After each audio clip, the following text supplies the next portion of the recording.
that kind of money? We're not going to rob the money train. Why not? Because we're cops. Charlie is going down, and you are the only family that he's got. He was attacked somewhere and brought here to die. And it probably wasn't by armed robbers. Don't you get it? He was shot and brought here to die. And what difference does that make for the love of Christ? The more reason we should take the money and go now. Check it out. Straight out of the ghetto. None of the Beverly Hills are flush of metal. Yet I made it this far and had to gamble, scramble, pedal. Ain't no shame in my game, man. I came through like a thoroughbred. But still this. Who have this car? It's mine. It's your own. Autobiography, latest model. Bad guys. Soft work. We're adding new titles every day to our awesome collection of blockbuster movies. Download the app and subscribe. This isn't just a streaming channel. This is a bold new world of entertainment. Arise Play. Beyond streaming. It all starts with a bell. And that bell means it's business time. The bell rings in London, Lagos, Cairo, and Joburg, kicking off a new day of opportunities. New idea being born and bought, deals being done, big global players winning big or losing it all. IPOs, mergers, takeovers, stocks, bonds, and commodities. In the business world, the winner takes the spoils. In the business day, every moment matters. Trust us to be your guide to the highs and lows of the global marketplace. We will round up the business day with up, what's down, the bears and the bulls, and what to watch out for. This is Arise Exchange.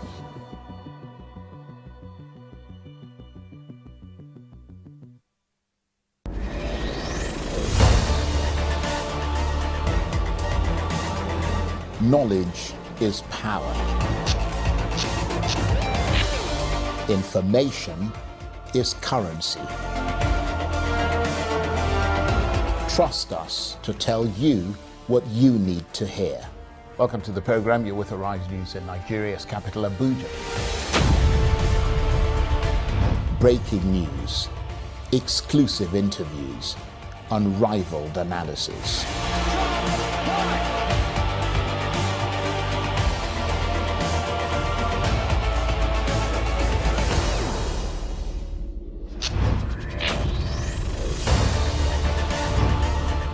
It's you, the audience, who drives our agenda.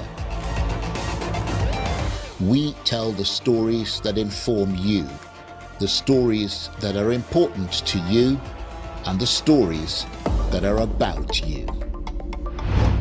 We are not every news channel. We are Arise News.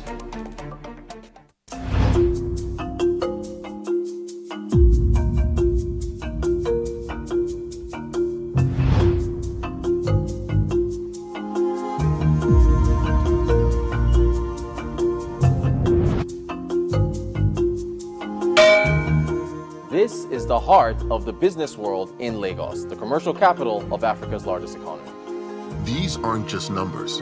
They represent our nation's sharpest minds, our most successful investors, our most inspiring bosses. In Nigeria, business is in our DNA. From micro-business to startups to world-conquering brands. Every success story has something in common. They all started somewhere. Success is not final. Failure is not fatal. It is the courage to continue that counts. Global Business Report gets to the heart of business. We bring you the stories making headlines across the globe with in-depth analysis from experts and executives. This is not business as usual. This is the Global Business Report.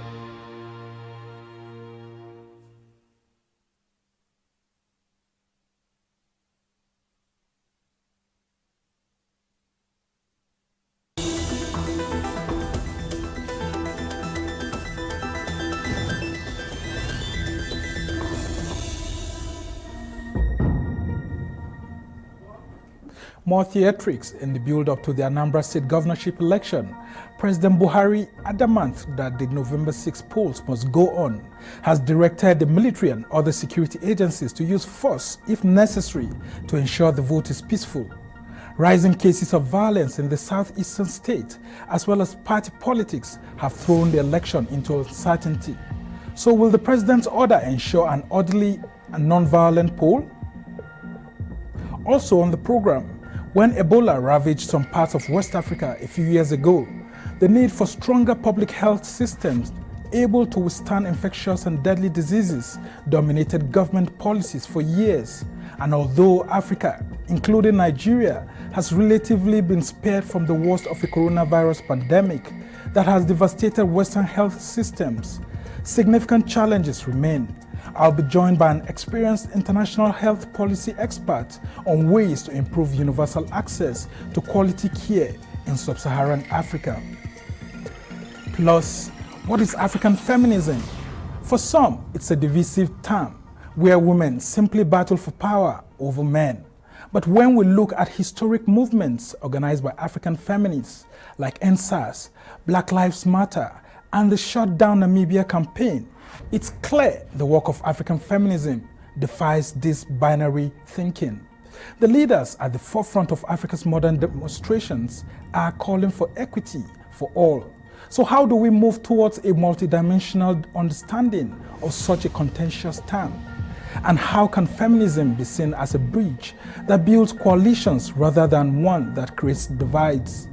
I will be joined by African feminists who will speak on the value of feminism and social change within an African and global context.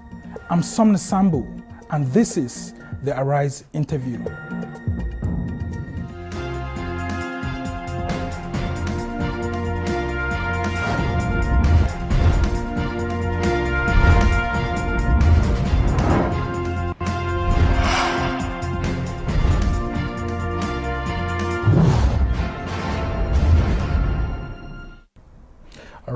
Nigeria's President Muhammadu Buhari has issued marching orders to heads of Nigerian security agencies to ensure that the governorship election in Anambra state holds as scheduled. Escalating violence in the state and other parts of the southeast has led to growing calls for the postponement of the vote. To ensure the election's success, Buhari has directed heads of the country's security agencies to apply overwhelming force on non-state actors who attempt to disrupt the exercise. The National Security Advisor, Major General Babagana Monguno, retired, says Anambra residents deserve to elect a governor of their choice, and the government would not allow, in quote, non-state actors to set a wrong precedent in the country's electoral experience. All right, for more on this story, I'm now being joined in the studio by the Chairman of Partners for Electoral Reform, Ezenwa Nwagu. Good to have you, Ezenwa. Thank you. Here's a marching order from President Buhari to ensure that not only Southeast is safe, but there's a conducive environment for elections to hold in Anambra State. Do you think that the president is receiving mixed signals that that poll could not hold? Well, I think even by your prefacing right now, you are talking about growing calls to postpone the election. And as I was sitting here, I was just imagining who the political parties themselves, are they making any call for postponement of elections? That has not happened.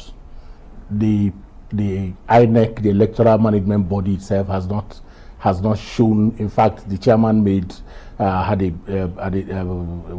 press conference a few days ago where he was talking about the fact that they are ready for the election. So the call for that heightened call is actually outside of Anambra State. Well, and he is the president and commander-in-chief. No, what I'm saying is that heightened. I'm just saying that there are stakeholders in the pyramid of election. There are stakeholders that you would consider in terms of, whether, and in the pyramid of that, in the topmost pyramid is the electoral management body, the political parties, the electorate, and then the observers and the media.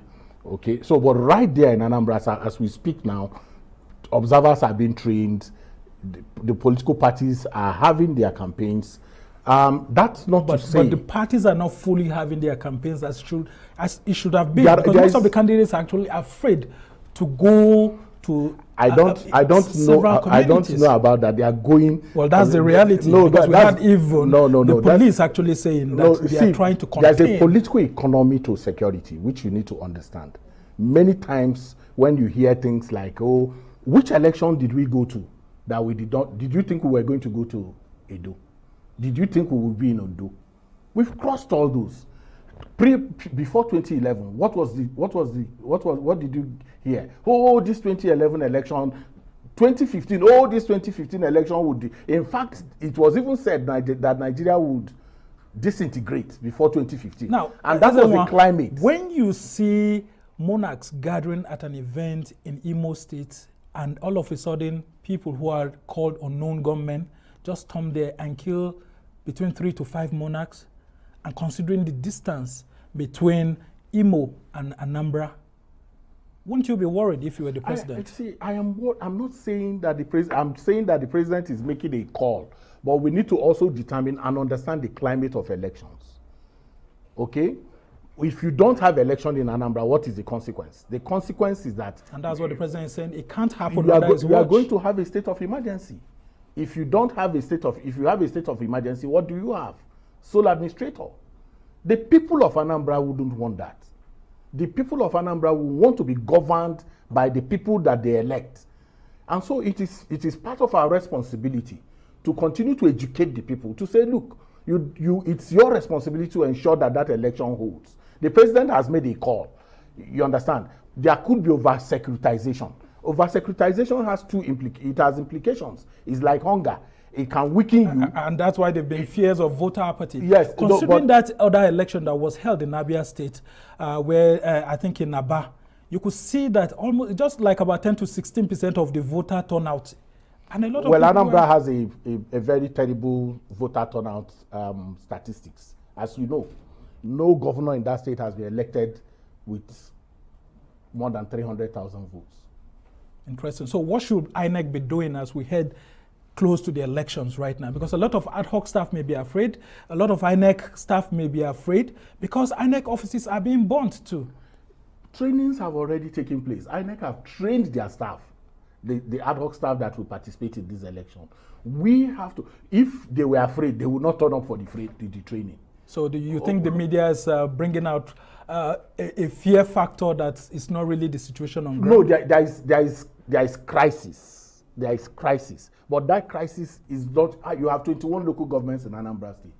And then if you already have a low voter turnout index from that state, what we need to do is to inspire confidence and get the people to come out. Because and how do we do that? How we're doing that is by shouting down and showing in clear terms that if trainings are already going on, if the people of Anambra are turning out to be trained as observers who will observe these elections, because the people who will observe are not coming from outside of Anambra. Just quickly State. Before we end this chat, how would you ask security agencies to behave within this atmosphere? They need to be professional. The laws, the rule of engagement is already very clear. The Interagency Consultative Committee on Election Security is already saying, look, we can guarantee security. If they have said they cannot guarantee security, like you saw in the first Edo scenario, where they came out and said, "Oh, we can't guarantee security." Even presidential elections have been postponed because of you understand. So, security but issues. If the entire Consultative Committee on Election Security that is holding and continues to guarantee that they can provide security, what we need to do is to call on the security agencies to be professional, to ensure that they follow the rules of the game, and that within the context of what we know about Anambra, those who are coming out to vote should also conduct themselves in a manner that does not endanger them. Thank you so much, Ezenwa Wagu, Chairman of the Partners for Electoral Reform, for joining us here. Well, it's time for a short break. When we come back, we'll be talking about fears of a resurgent pandemic in Europe. We ask how equipped is the public health system in Nigeria and Africa to deal with infectious diseases. Stay with us.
Welcome back to the Arise interview.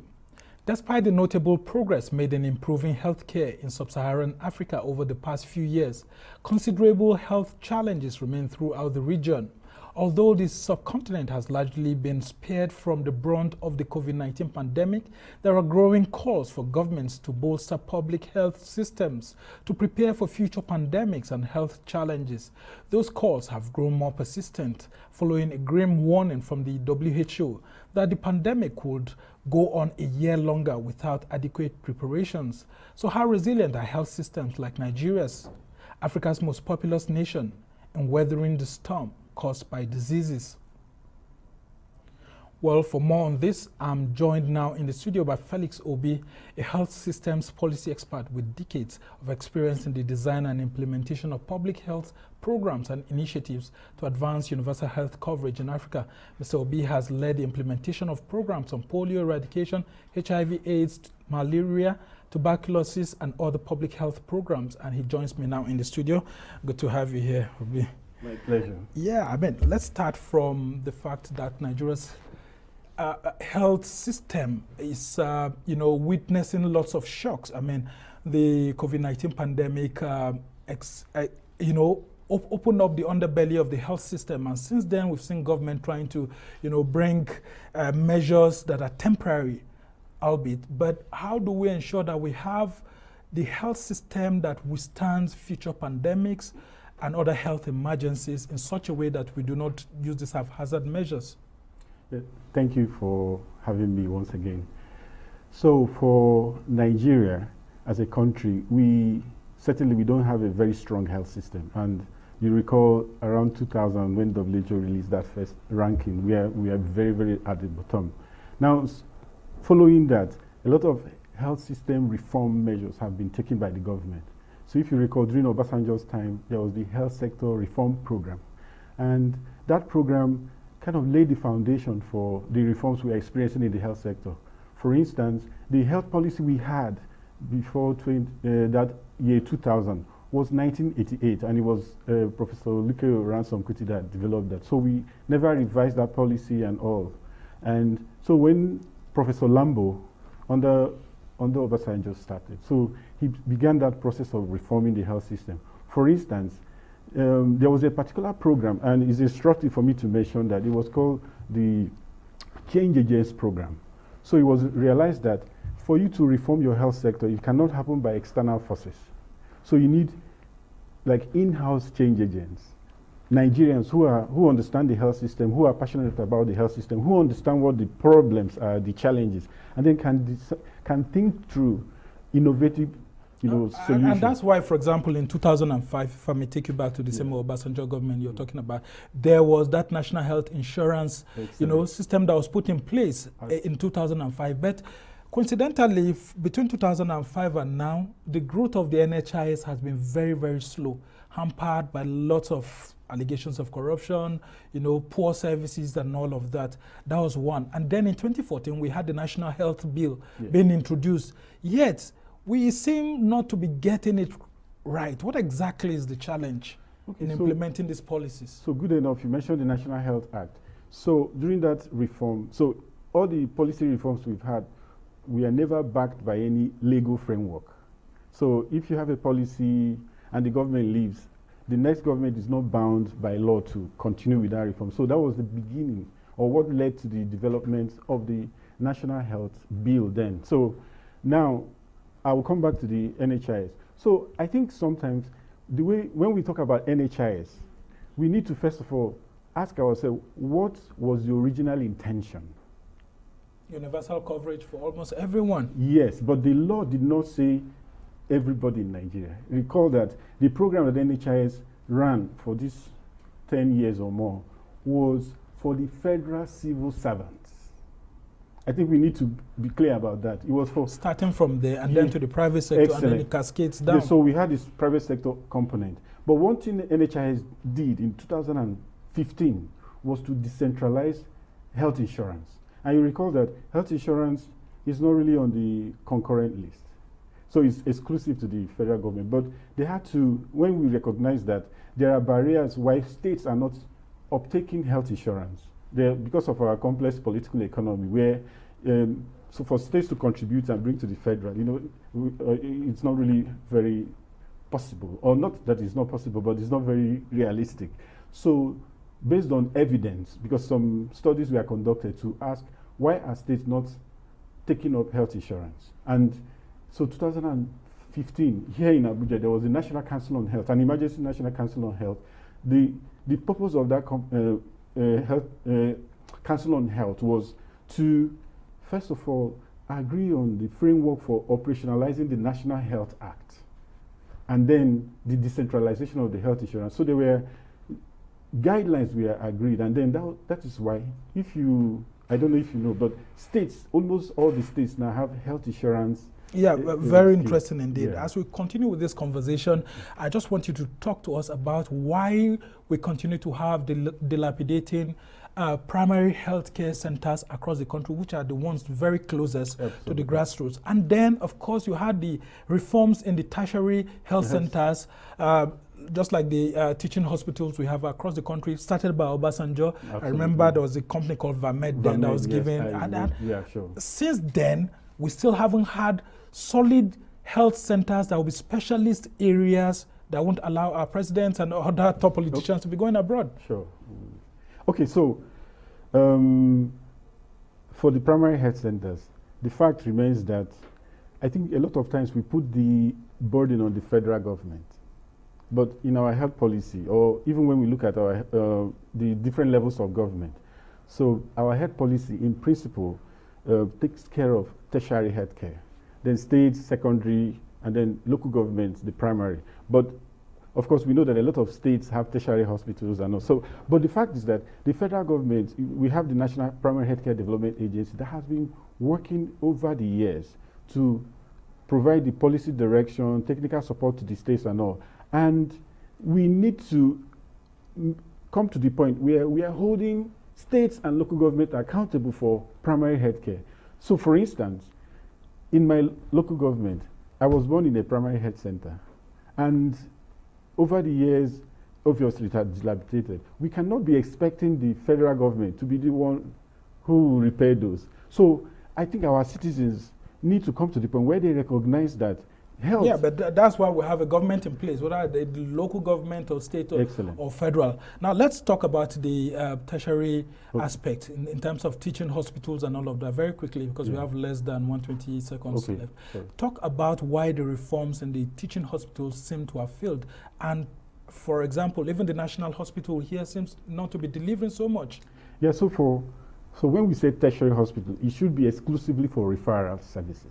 So, but because in the pyramid of our health system, so we have the primary health at the bottom and then secondary in the middle. The general hospitals. Yeah, so because the primary health care system is not functioning at an optimal level, so you do have all the kind of conditions that should be treated at the primary health center. Everybody goes to National Hospital in Abuja. So most tertiary hospitals are actually overwhelmed by conditions that they shouldn't ordinarily be handling.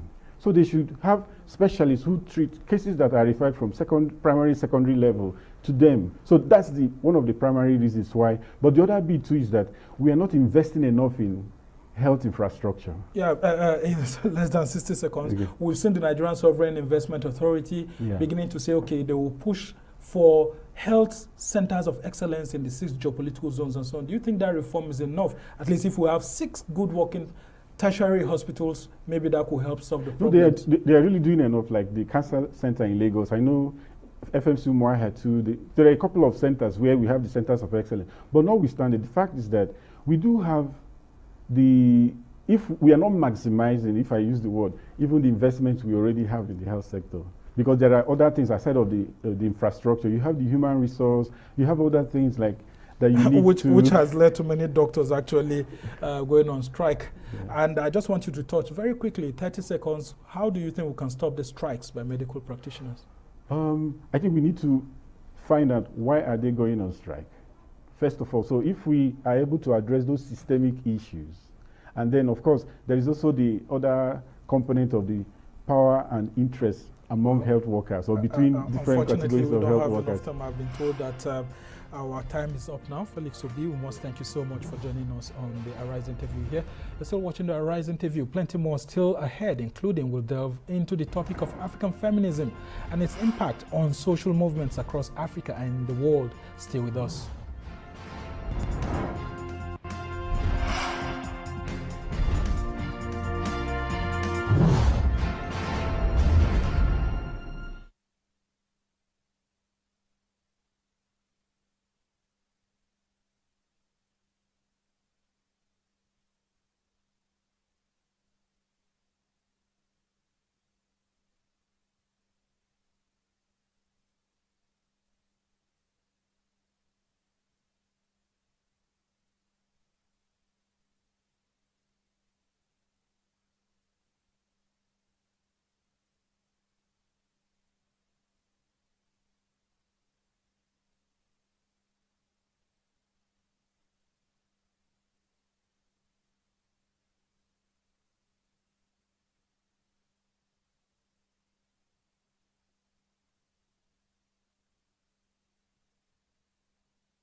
One planet, our world.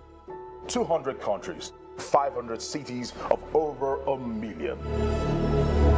8 billion people with your own story every day, every news day.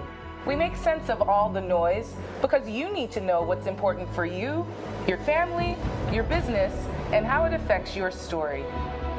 Breaking news, the top stories, all the sports updates as they come in, and the very latest entertainment news from Nigeria and the world. Our stories are your story. From our headquarters in Lagos, Arise Newsday for 3 hours every day. Make every day a news day.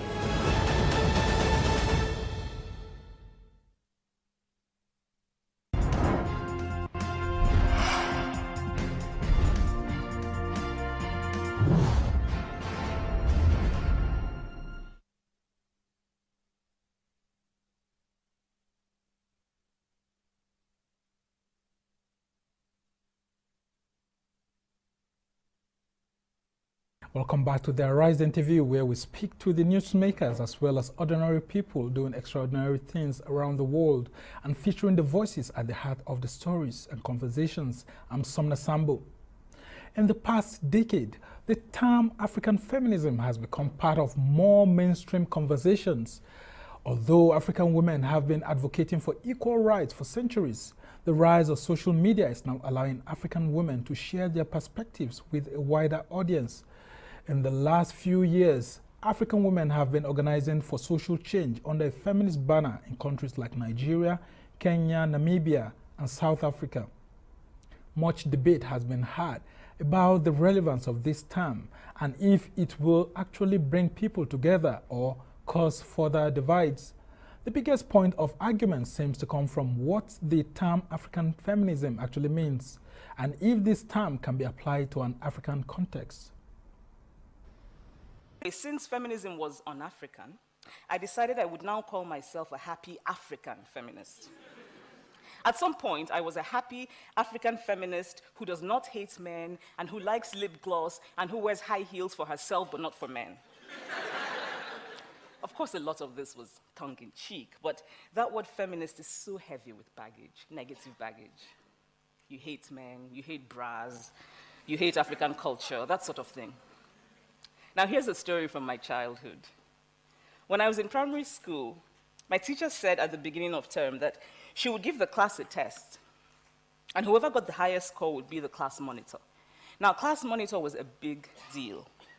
If you were a class monitor, you got to write down the names of noisemakers, which was heady enough power on its own. But my teacher would also give you a cane to hold in your hand while you walked around and patrolled the class for noisemakers. Now, of course, you were not actually allowed to use the cane. But it was an exciting prospect for the 9-year-old me.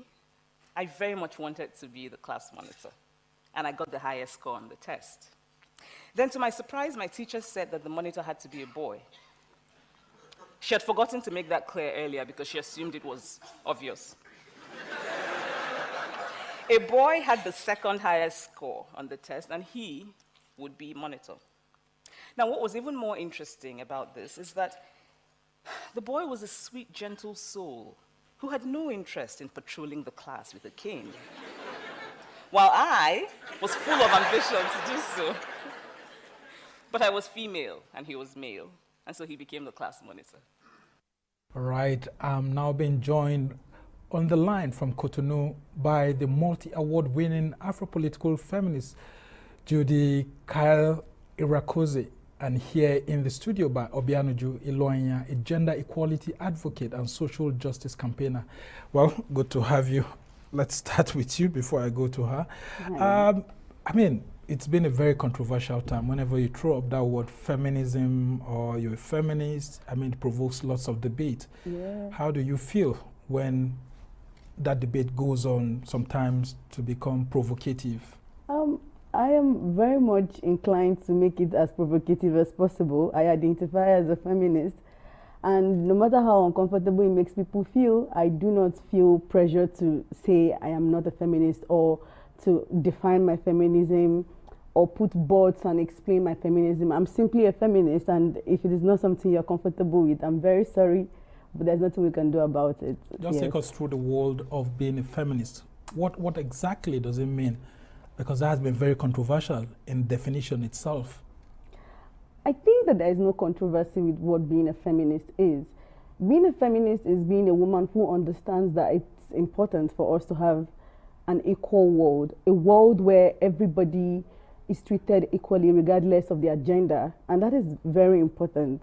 You find out that in the vast majority of times, women are treated differently in so many ways, and it is wrong because there is no reason why we should be treated differently. The only difference between women and men might be biological differences, which of course there are different conversations about it now. But beyond that, there is no reason why socially, economically, and otherwise women should be treated differently. So when people have problems or reasons to say, well, why are you a feminist? Is it important to be a feminist? Especially in an African context, I feel like they are being hypocritical. They refuse to look at the realities of being an African woman. Touch. Yeah, being an right, African woman, and why it is important to be a feminist. Yes. All right. Well, I will just have to look at Judy Kyle at the moment, and it's been very interesting having this conversation with her here, and she's pandering to the thoughts of gender equality and feminism. When you see these two words being misconstrued sometimes, what does that really mean, actually? I think when you use the internet, you can find the different meaning of the word feminism and what it means. But I'm an African woman, so I will speak from an African feminist perspective. I think feminism, in simpler words, is a set of political strategies that allow us to create a world where women are safe, are living dignified lives, and are economically, socially, and politically liberated. Now, African feminism is feminism that centers the lives of African women in their diversity and in their, multiple ways of existing across the continent. So now you spoke about the negative connotation that goes with feminism. And I think that that's something that isn't only about feminism. That has always happened with any movement that comes to tackle the existing power. What is different about feminism is that we exist in a culture where women are not used to be loud in terms of resisting, in terms of being at the forefront of movements, loud in terms of, challenging the patriarchal settings of women just being behind doors.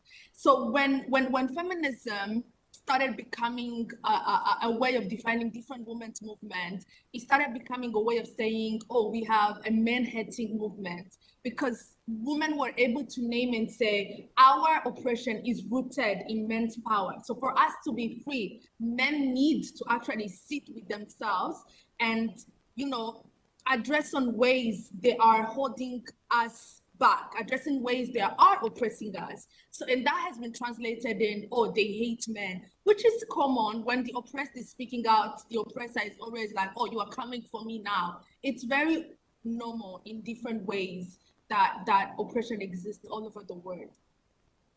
So should we now say that because a lot of young women especially are getting more economic opportunities, it gives them the room to want to identify as feminists, or it's just because they are actually angling for some political rights that makes them want to identify as feminists? So I'm gonna be honest with you. I think whenever a person identifies themselves a feminist, I think it's always a personal journey or a personal story. But now let's talk about the political context of what is happening on the African continent now. On the African continent, from Nigeria to Kenya to South Africa to Cameroon, there have been a lot of uprising of women at the forefront of movement. And that isn't something new, by the way, because women have always been part of liberation movements. And women being part of the liberation movement all across the continent, when women were fighting during decolonization, women were fighting during independence of their countries, women are fighting now.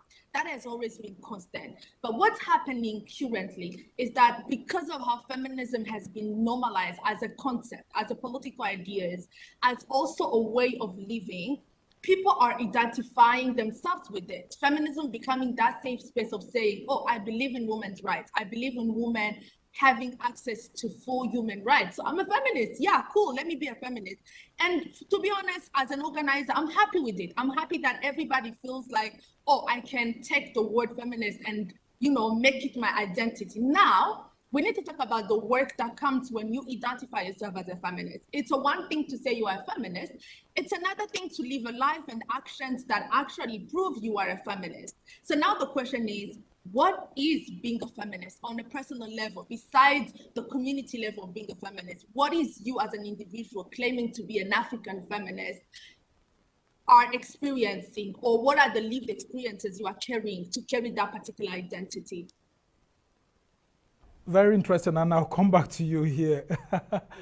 It's always been a big challenge for a lot of young women identifying as feminists because they feel, a lot of mental torture within our society when they identify as that. First of all, from the home, the parents will be like, what are you trying to say? Does it mean you don't want to get married? You don't want a man beside you? Or Is it because you're already having better economic opportunities? That's why you feel you should all be alone. And I want to ask you this. Does identifying as a feminist actually mean being alone, separate from a man, or it means that you could actually continue with this everyday life and then with the target of liberating women? I think that you've answered this question already, and Judicial has also done justice to that. I think that feminism is a personal journey, and if you decide not to align yourself with men in your feminist journey, that's very much valid, and I support that. But within it doesn't within an African African context, yes. And you But think then, the family system will be okay with that? But you find out that the family system is not okay with men deciding not to get married for a long while, of men being wayward and being as free as they want to. Why is the family context, the family institution worried about what women decide to do, adult women?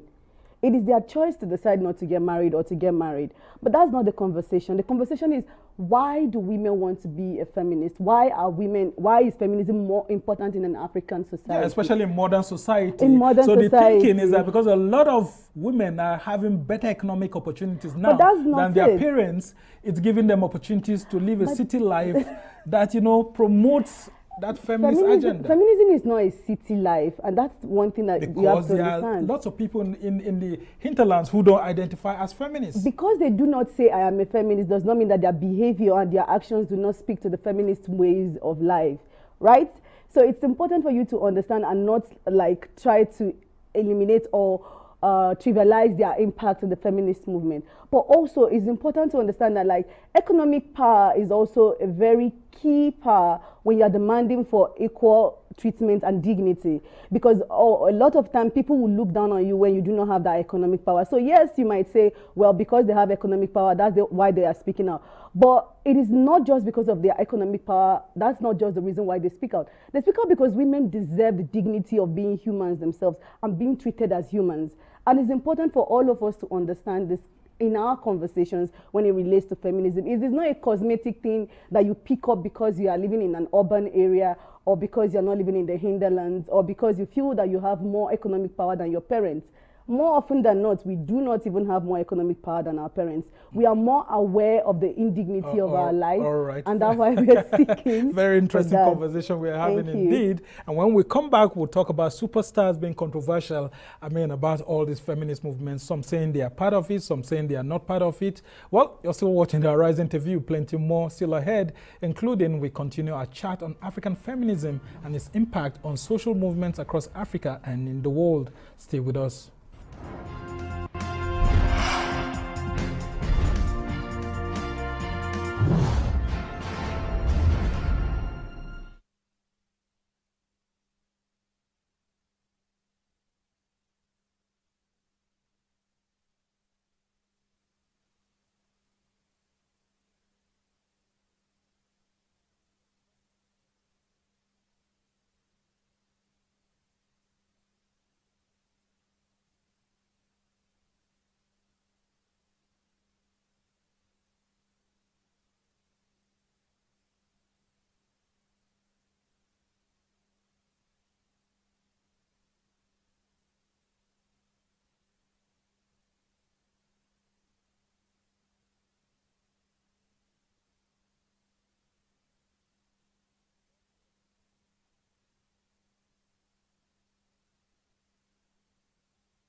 Welcome back to the Arise interview.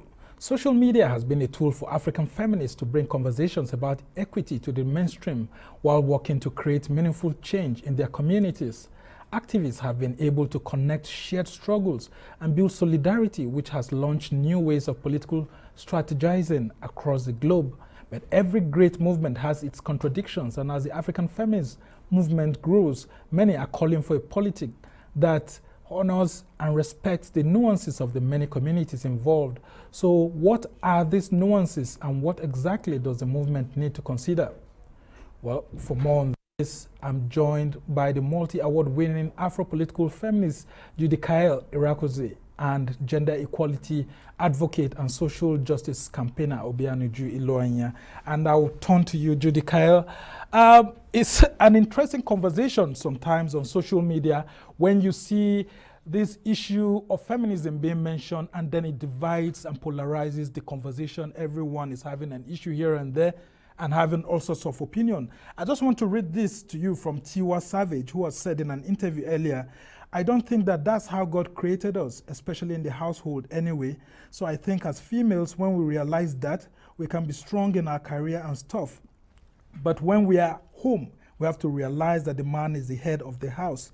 Well, Nigerian pop singer Tiwa Savage said this, and she was almost torn apart on social media. Let's have your contributions on that, especially for married couples who have to face this big challenge of who is the head of the house and all of that. First of all, I'm a big fan of Tiwa. I love her music, but I'm going to disagree a lot. And I think I agree a lot with comments that she makes about women and their lived experiences. I feel like she's wrong, but her comments are the mainstreamed comments, rooted in Christian beliefs, also rooted in cultural beliefs. And I think for me, we need to think about what we believe in as something that can change over the years. We once existed in a world where it was okay for a 12-year-old to be married. Now we are existing in a world where it's not okay. We once existed in a world where it was okay to sell people as slaves, where slavery was the normal way of life, where people believed it's okay to sell people, and the Bible justified it. Now, 100 years later, it's not okay to do it. So we need to constantly, as human beings, question the way we live. I think that's why if we involve God, give us the intelligence to think. Because when you speak about this whole man is the head, in a family where the man is abusing a woman and she has to stay in that abuse until she's killed because she wants to make the head happy, you know, sometimes we need to really question some of the beliefs that sustain our ways of living, because it's those particular beliefs that have contributed to domestic violence. It's those particular beliefs that have had many women stay in abusive relationships, stay with abusive partners, or make the decision to stay in unhappy homes because of the belief that of something like what Tiwa is saying. Now, let's talk about the concept of the head, because that concept is also very wrong. Because it's a couple or a marriage, a corporate. Why does it have to be a head in a situationship of two people? Why does it have to be the one who's ruling and the other one who's being ruled on when it's just two people? Is it a corporation? Is it a non-profit? Is it a government? Is it the government of Nigeria? Like, you gotta have to some sense in some of these things some of these topics that we carry on. Now, I wanna bring it back to African feminists. One of the things we will be able to challenge the ways of thinking, including those of Tiwa, is for people to have disagreements, you understand? We must be able to challenge it. When we will be all agreeing, two things will be happening. One, we would have achieved an equal world, or people will be comfortable with the oppression and there will be nothing going on. So we must always have contradiction. We must always have disagreement, because that is part of the work that we're doing, to create a space where people are disagreeing. Some saying no, some others saying, oh, this is all right, very quickly, Judy Kyle, very quickly, how do you think the social media has helped to increase the voices of feminists and build them into a movement that's helping to fight for political rights? So social media has made us realize two things: that women don't exist in vacuums. that women are the impoverished, that women are part of the LGBTQ community, that women are the one going through economic crisis. So social media has made us realize that actually women aren't just fighting for their rights on an individual level. Women are fighting for everybody's rights. Look at the NSARS. Women were in the front against police brutality because women were also going through police brutality. Look at the riots in Cameroon against the taking over of the Anglophone crisis. Women were in the front of all of it. So social media has made us realize that actually women are at the forefront, and feminism may be the only political strategy that will give us a better world for all, because women are part of these intersections of life. I think another thing that social media has done that I'm really grateful of, we all are learning from each other. I'm in Cotonou right now. Abortion just became legal, which means many other African countries are going to learn on how we made that happen. Then Nigeria has been teaching us a lot when it comes to organizing for the police brutality. Cameroon has been teaching us a lot. So it's that connection we have from the social media that, oh, we are all together. We are learning from each other. Nothing is happening.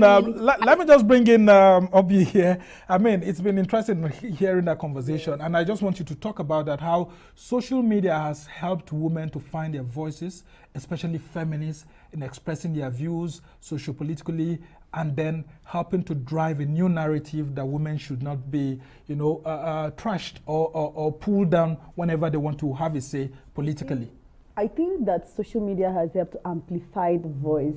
Women have always had the voice. Women have always spoken out and agitated for things, advocated for the important things, socio-cultural, political things. Women have been at the forefront, starting from way back in Nigeria, from the 1929 about women riots to Fumilayo Ransom Kuti with the Abeokuta Women Union, and down to the NSAS protests. Women have actually been advocating, but what the social media had done is that it amplified our voice. It made it a lot louder for people to even listen to us, because it stops you from going. You listen and you engage. Even when you disagree, it is very good that you disagree, because what it means is that you are listening, you are engaging on what we are saying, you are finding faults with it, and you're learning lessons from it. But when you hear the older generation say you make lots of noise on social media and it doesn't have much impact on real life, what do you make of that? Because it's at the heart of the NSAS protest. But then you see that we have made a lot of impact. Look at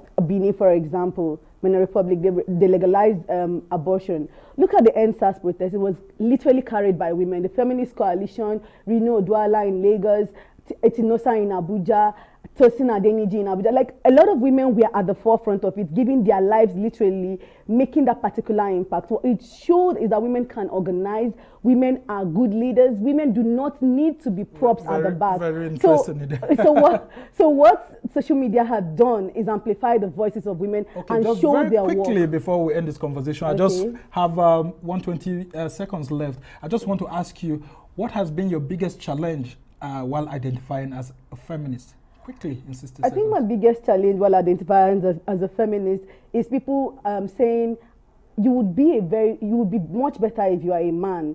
I find it very insulting, because I am already great as a woman. I am doing a lot as a woman. I do not need to be a man to achieve a lot. And that was also why I had issues when Aisha Yusufu, when her picture came out during the NSAS, and a guy said, wow, that would be a great man. I had issues with that. We need to stop Unfortunately, we just have to hear Judy Kyle's contribution before I let her go. What's been your biggest challenge while identifying as a feminist? It's been always having to tell people that there's so much that is being done by women that people don't know, because as you said, social media helped amplify a lot. But there's a lot of organizing that women are doing that people don't know, and I do grassroots work. So to always tell people, don't worry. If you see in the news that a young woman has been raped, trust me, there are women already on that particular case. So to always remind people that women are not just out there making noise. We are actually doing so much more that they are now aware of. All right, very interesting indeed. Judy Kyle joining us from Cotonou, from Benin Republic, and we've had Obiano Ju here joining us to take a critical look at the word feminism and how that's contributing to new voices and then new innovations within the African political space especially for women who are fighting for their rights. Well, that's how it's been for this edition of the Arise interview. Do join us again tomorrow. From me and the entire team here in Abuja, goodbye and thank you for watching. I'm Summer Sambo.